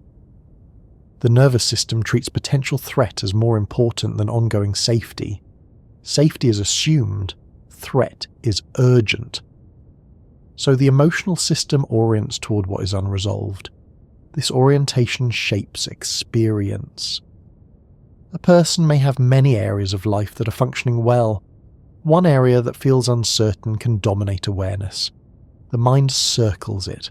The body remains slightly activated. Happiness becomes fragile because the system is always prepared to interrupt it. This is not sabotage. it is protection. In early environments, extended relaxation was rare. A group might rest after a hunt, but vigilance never disappeared. Someone watched the perimeter. Someone listened. Modern life removes many external threats but leaves the machinery intact, so the mind invents. It scans for hypothetical problems, it revisits past mistakes, it imagines future failures. These processes are often labelled anxiety. They are the stress system searching for relevance. When nothing external demands immediate response, the system turns inward. This creates a sense of unease even in comfort. People often interpret this as dissatisfaction with life. In reality, it is unresolved arousal. The nervous system has energy prepared for action. If there is no clear target, it becomes diffuse. Diffuse arousal feels like restlessness. Restlessness feels like lack. So even in safety, happiness feels unstable. The brain is not built to trust that safety will last. It assumes that calm is temporary. This assumption kept ancestors alive. It now prevents full relaxation. The body does not know that grocery stores will be open tomorrow. It does not know that electricity will remain reliable. It does not know that social structures will hold. It knows only that in the past conditions changed, so it prepares. This preparation is subtle. It may appear as a background hum of concern. It may appear as a drive to stay busy. It may appear as difficulty enjoying unstructured time. It may appear as a need to improve something. The stress system is not trying to ruin happiness. It is trying to prevent surprise. Happiness, in this context, feels precarious. It feels like something that could be taken away. So the mind does not settle into it. It samples it briefly, then it checks for danger. This is why people often feel most anxious during periods of calm. When there is nothing obvious to fix, the system turns inward. It asks, what am I missing? The brain does not interpret peace as completion. It interprets it as a lull. The negativity bias ensures that any small imperfection becomes salient. A tiny worry can eclipse a broad field of stability. This is not weakness. It is a survival algorithm. The problem arises when the algorithm is mistaken for truth. A feeling of unease does not mean something is wrong. It means the stress system is active. In a world where true threats are rare, that system has excess capacity. It fills it with imagined scenarios. Happiness cannot stabilize in the presence of constant scanning. It is always provisional. The mind is ready to revoke it. Understanding this changes the relationship with unease. Unease is not a verdict. It is a signal that a protective system is running. It does not require obedience. It requires context. The brain's bias toward threat means that joy will always feel fragile. It will always be interruptible. This does not make joy meaningless. It makes it transient. The next movement continues by examining how sadness and dissatisfaction themselves serve functions, and why they are not malfunctions but integral parts of emotional regulation, allowing the explanation to continue without closure. Sadness and restlessness are often treated as intruders. They're framed as errors in the system, moods to fix, symptoms to eliminate. People ask how to become happier in ways that assume these states should not exist. But from the perspective of biology, sadness and restlessness are not mistakes. They are core components of emotional regulation. They evolved for reasons as concrete as hunger or pain. Sadness arises in response to loss, separation, or failure. It slows the body. It narrows attention. It reduces outward drive. In early human environments, this served a purpose. After injury, slowing prevented further harm. After loss, withdrawal reduced risk. After failure, lowered activity conserved energy and promoted re-evaluation. Sadness is not just a feeling, it is a physiological state. Muscle tone drops, heart rate changes, sleep patterns shift, appetite fluctuates. The body enters a mode designed to pause. That pause is functional. It creates space for recalibration. A system that could not feel sadness would continue at full speed after loss. It would not adjust priorities. It would not integrate change. It would not learn from failure. Restlessness serves a different role. It pushes outward. It arises when the current state no longer matches internal predictions or needs. It feels like pressure. It feels like wanting something without knowing exactly what. In early environments, restlessness drove exploration. It prevented stagnation. It nudged organisms to leave depleted areas, to search for better conditions, to seek new alliances. A creature that never felt restless would remain where it was even as resources declined. So evolution preserved that unease. Together, sadness and restlessness form a balancing system. One pulls inward, one pushes outward. One signals that something has ended. One signals that something needs to change. They are not there to punish, they are there to guide. In modern life, these states often appear without clear external cause. A person may feel low despite safety. They may feel unsettled despite stability. This can be confusing. The confusion comes from assuming that emotions must always correspond to present conditions. But emotions often correspond to internal models. Sadness can arise when expectations do not match reality, even if reality is objectively fine. Restlessness can arise when the nervous system detects monotony, even if monotony is not harmful. These states reflect internal dynamics, not moral judgments. They do not mean life is wrong. They mean the system is updating. Culture often treats these signals as defects. People are encouraged to override them quickly, distract, optimize, correct. This teaches the mind that neutral or low states are unacceptable. The result is a constant attempt to maintain elevation. But elevation is not sustainable. The nervous system cycles, it rises, it falls, it integrates, it moves. Trying to remain permanently high is like trying to keep a muscle contracted indefinitely. It produces fatigue. Sadness allows release. It lets the body drop out of effort. Restlessness prevents paralysis. It keeps movement alive. Together, they maintain flexibility. Without sadness, loss would accumulate without processing. Without restlessness, stagnation would persist.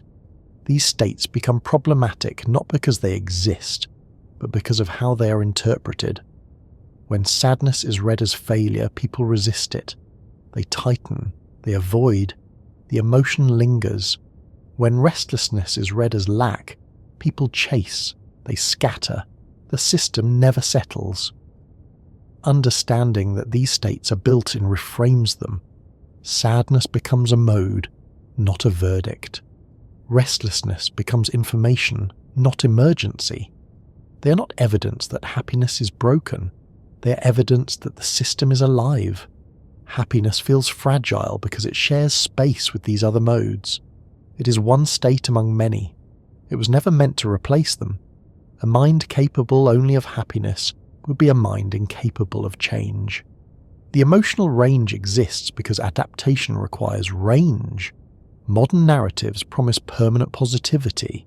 Biology delivers oscillation. The mismatch creates suffering.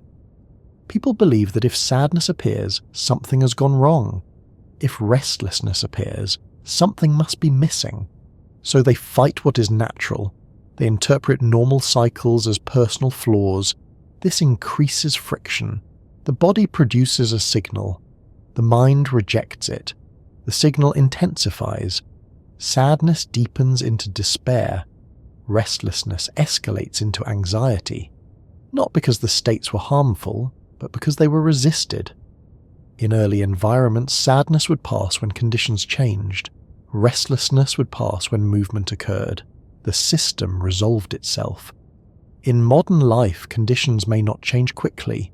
Movement may not be possible. The states linger. But lingering does not mean pathology. It means the environment does not offer the resolution the system expects. This does not require self-blame. It requires context.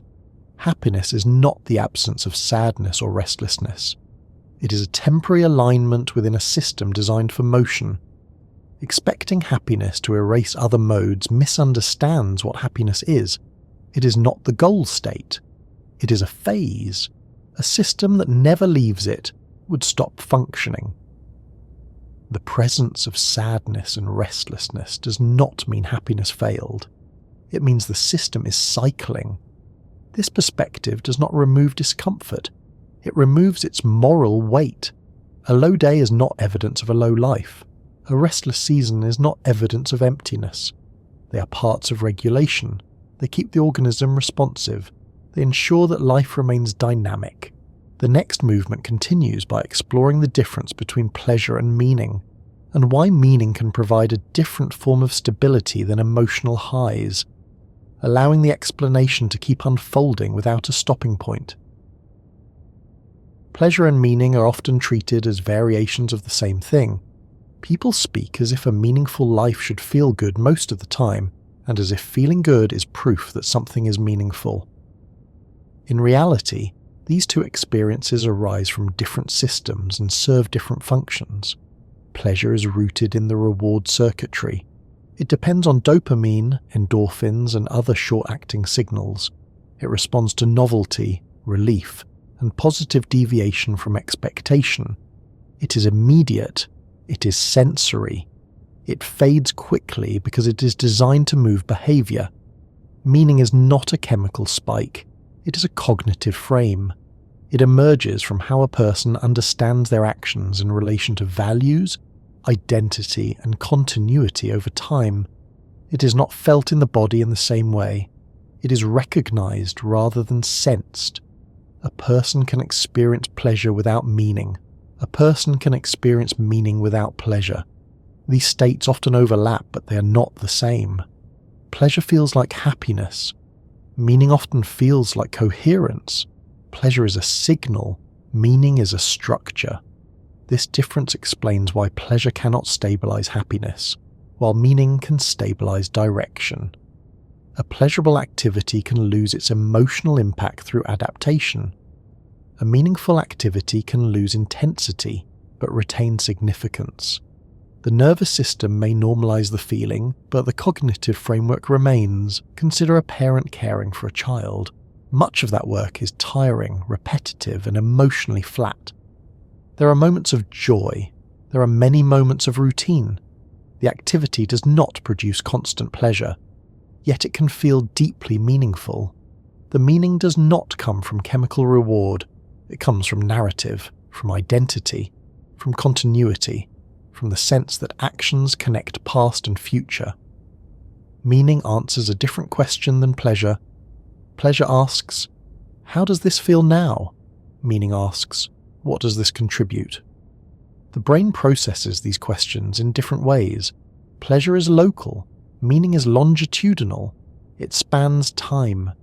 This is why meaning can remain stable even when emotional tone fluctuates.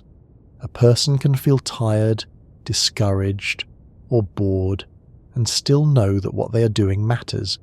That knowledge does not remove discomfort. It changes how discomfort is interpreted. Without meaning, discomfort feels pointless. With meaning, discomfort feels contextual. This does not turn pain into joy. It prevents pain from becoming existential. Happiness built only from pleasure is fragile because pleasure fades. Happiness that includes meaning is more durable because meaning does not depend on stimulation. It depends on interpretation. This is why people often report that some of the most meaningful periods of their lives were not the happiest in an emotional sense. Studying, caregiving, building something over years, recovering from illness, learning a skill. These experiences may contain stress and monotony. They may not feel good day to day. Yet when people look back, they identify these periods as central. They mattered. Meaning does not require constant positive emotion. It tolerates fluctuation. Pleasure does not. When happiness is defined only as feeling good, any low state becomes a problem. When happiness includes meaning, low states become part of a trajectory. The nervous system still cycles, the body still adapts, pleasure still fades, but the person is not thrown each time. They are oriented. Meaning acts like a map. It does not change the terrain. It changes how movement through the terrain is understood. This is why people who rely only on pleasure often feel lost when pleasure drops. They have no alternative anchor. Their sense of well-being rises and falls entirely with mood. People who have a sense of meaning experience the same rises and falls, but they are not defined by them. This does not make them immune to sadness or restlessness. It gives those states context. The brain is capable of constructing meaning because humans evolved as narrative creatures. We connect events across time. We interpret patterns. We tell stories about ourselves. These stories shape perception. Two people can live identical days and experience them differently based on the frame they hold. One sees routine as stagnation. Another sees it as maintenance. One sees effort as burden. Another sees it as investment. The difference is not in the sensation. It is in the structure. Meaning does not remove hedonic adaptation. It coexists with it. A meaningful activity still becomes familiar. The nervous system still normalizes. The emotional tone still flattens. But the activity does not become empty. It becomes background. Background is where most life happens. This is the point where many people become confused. They expect meaning to feel inspiring all the time. When it does not, they conclude it is false. In reality, meaning is often quiet. It does not announce itself daily. It accumulates. It is felt more clearly in reflection than in the moment. This makes it easy to overlook. Culture tends to frame meaning in dramatic terms. Purpose is portrayed as passion. Calling is portrayed as excitement. Impact is portrayed as visible change. In practice, meaning is often mundane. It is repetition with direction. It is effort with continuity. It is care that does not always feel rewarding. The brain does not release dopamine for continuity. It releases dopamine for difference. So meaningful work can feel emotionally flat. This flatness is often misinterpreted as emptiness. People leave paths that would have sustained them because those paths stop producing peaks. They chase stimulation instead. Stimulation cannot replace structure. It can distract. It cannot orient.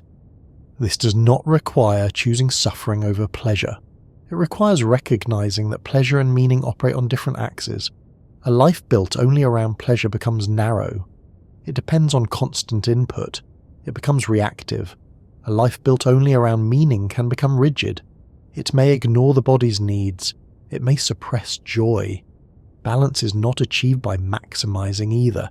It is achieved by understanding their roles. Pleasure enriches moments. Meaning organizes time. Happiness that relies on pleasure will always feel temporary. Happiness that includes meaning will still fluctuate, but it will not collapse with each change. This does not guarantee peace. It provides resilience.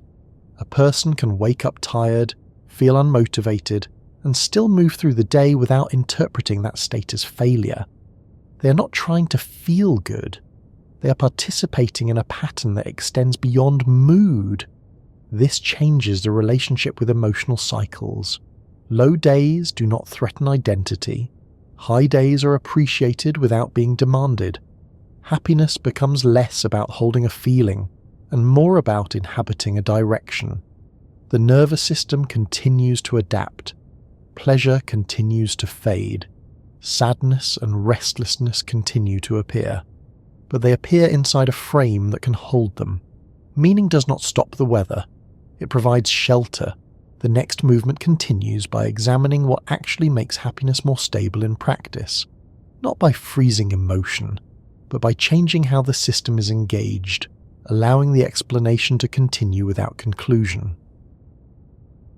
What makes happiness more stable is not the ability to hold on to a feeling.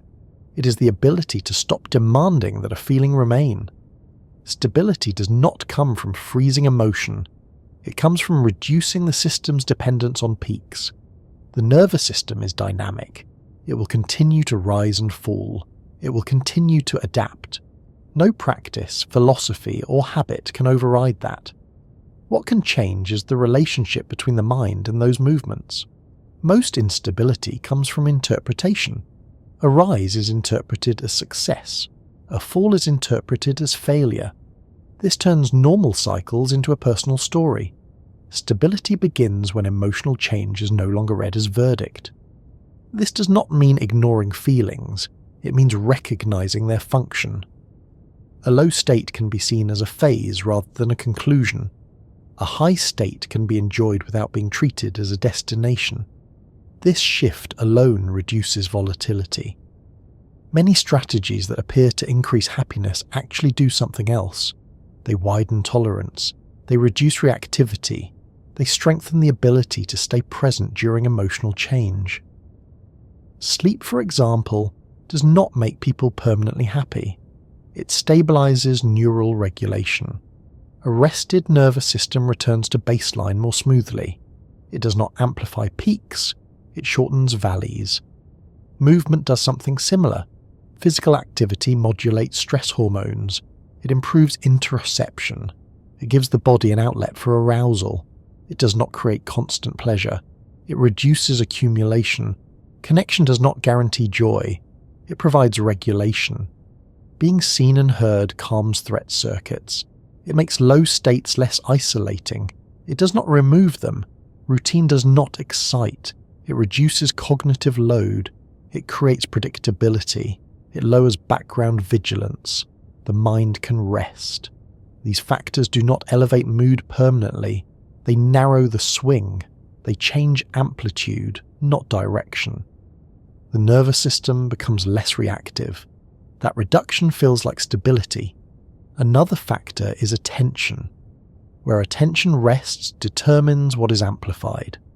The brain highlights what is focused on. If attention is trained to scan for improvement, it magnifies lack. If attention is trained to notice continuity, it magnifies sufficiency.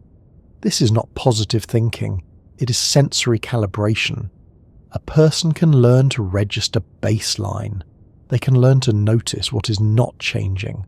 The breath, the room, the weight of the body, the presence of structure. These do not produce dopamine. They produce orientation.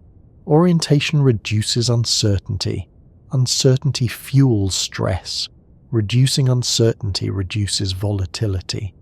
Practices that emphasize present moment awareness work not because they produce bliss, but because they disengage the prediction loop. They return attention to what is happening rather than what might happen. The reward system quiets. The stress system softens. Nothing dramatic occurs. That absence is the point. Stability is not intensity. It is absence of demand. Another contributor is expectation. When a person expects happiness to be constant, every dip becomes a problem. When they expect fluctuation, dips become data. Expectation shapes experience. A storm is threatening when one expects sun. It is ordinary when one expects weather. Emotional weather behaves the same way. People who understand that happiness fades are less distressed by its absence. They do not treat neutral days as wasted. They do not require each moment to justify itself. This changes pacing. Life stops being a series of evaluations. It becomes a process. Meaning, as discussed earlier, contributes here. Meaning does not eliminate low states.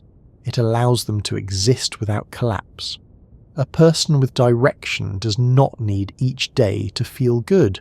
They need it to be part of something. This reduces pressure. Pressure destabilizes. Stability also comes from reducing artificial stimulation. Constant novelty trains the reward system to expect peaks. When peaks stop, the system interprets silence as lack. Reducing input allows baseline to feel complete. This is not about deprivation. It is about recalibration. The nervous system adapts downward as easily as upward. Quiet can become rich. Stillness can become sufficient. But only if the system is allowed to experience it. Another element is self-trust. A person who believes that low states are survivable does not panic when they appear. They do not rush to fix. They let the system move. This trust is built through experience. Each time a low passes without catastrophe, the mind updates. This ends. That knowledge reduces future intensity. Fear amplifies emotion. Safety softens it. Finally, stability increases when happiness is no longer treated as a goal. Goals create tension. They imply distance. They frame the present as insufficient. When happiness becomes something that should arrive later, the present becomes a waiting room. Waiting rooms are uncomfortable. When happiness is treated as a transient state that visits occasionally, the present is not disqualified. It is allowed. This does not remove aspiration. It removes conditional existence. A person can work toward change without believing that life begins afterward. They can improve conditions without postponing worth. This reduces the gap between now and later. The gap is where dissatisfaction lives. What actually makes happiness more stable is not intensity management. It is context management. It is knowing what happiness is and what it is not. It is recognizing that the nervous system will continue to adapt. It is letting pleasure be brief. It is letting sadness pass. It is letting restlessness inform without dictate. It is building structures that reduce unnecessary arousal. It is holding a frame that can contain fluctuation. Stability is not emotional flatness. It is emotional flexibility. A system that can rise and fall without breaking. The next movement continues by drawing these threads together, shifting from explanation to integration, and exploring how to live with impermanence without treating it as a problem, allowing the narration to continue forward without ending. Living with impermanence does not mean giving up on joy. It means releasing the idea that joy is supposed to become permanent. It means understanding that happiness is not a destination the nervous system can remain inside, but a state that appears, does its work, and moves on. Impermanence is not a flaw in experience. It is the structure of experience. Every system in the body is built around change. Cells replace themselves. Hormones rise and fall. Attention shifts. Thoughts pass. Emotions cycle. The mind itself is not a fixed object. It is an ongoing process. Trying to make any one emotional state permanent is like trying to hold a wave in place. The effort creates strain, not stability. Most suffering around happiness does not come from its absence. It comes from the belief that its absence is wrong. That belief turns neutrality into failure. It turns ordinary days into wasted time. It turns low moods into evidence. It turns rest into stagnation. When impermanence is understood, these interpretations soften. A good moment can be enjoyed without being captured. A neutral moment can be lived without being judged. A difficult moment can be endured without being inflated. The nervous system continues to rise and fall, but the mind no longer treats each movement as a verdict on life. This is not indifference. It is realism. Joy becomes something that visits, not something that must stay. A visit is valuable precisely because it ends. If joy were constant, it would no longer register. It would become background. The mind would look for something else. Understanding impermanence changes the posture toward experience. Instead of asking whether a moment is happy enough, attention can rest on what is actually present. A walk can be a walk. A conversation can be a conversation. A quiet evening can be a quiet evening. They do not need to perform. They do not need to transform. They are allowed to be ordinary. This does not drain life of meaning. It returns meaning to scale. Life stops being a sequence of evaluations and becomes a sequence of events. The brain still responds, pleasure still appears, disappointment still arises, but neither is treated as permanent. They are weather, not climate. Living this way does not eliminate longing. Longing is built into the system. It will continue to appear. The difference is that longing is no longer mistaken for proof of absence. A person can feel restless without concluding that life is empty. They can feel sad without concluding that something is broken. They can feel happy without trying to trap it. Impermanence becomes a fact, not a threat. This changes how time is experienced. Moments are no longer measured against an imagined future state. They are allowed to exist as they are. The pressure to arrive fades. The present stops being a hallway. It becomes a room. The nervous system still adapts, it still normalizes, it still seeks difference. That machinery does not change. What changes is the story built around it. Happiness no longer has to justify existence. It no longer has to last. It becomes one tone in a range, a note in a longer piece, a signal that passes through. Joy is no longer something to build a life around.